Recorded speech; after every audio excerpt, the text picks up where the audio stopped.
এখন রান্না হচ্ছে মাছের পেটা। এই মাছের পেটা এখন ভাজা হবে। কে কে মাছের পেটা বেশি ভালোবাসো, এই যে দেখুন, এই যে ভাজবো মাছের পেটা। আরও সাথে আছে পেঁয়াজ, এর সাথে পেঁয়াজ দিয়ে মাছের পেটা দিয়ে একসাথে ভাজা হচ্ছে। দেখিয়ে দিই,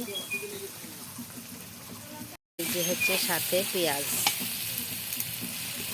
দিয়ে মাছের পেটা ভাজা হচ্ছে। এখন এই যে পেটাটা দিয়ে দেব।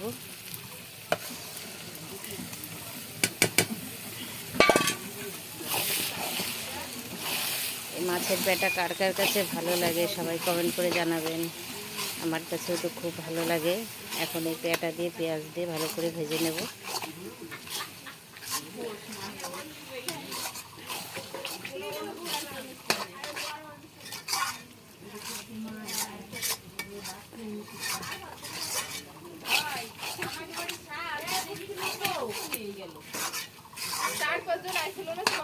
এটা আরো ভালো করে ভাজতে হবে।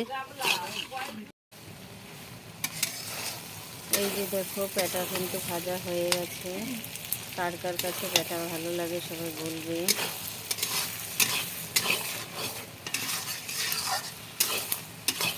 এটা কিন্তু এখন ভাজা হয়ে গেছে।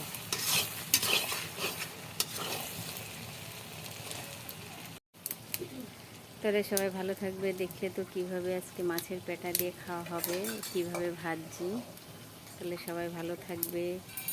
মাছের পেটা কার কার কাছে ভালো লাগে সবাই কমেন্ট করে বলবে অবশ্যই। Tata, bye bye. ভালো থাকবে, সুস্থ থাকবে সবাই।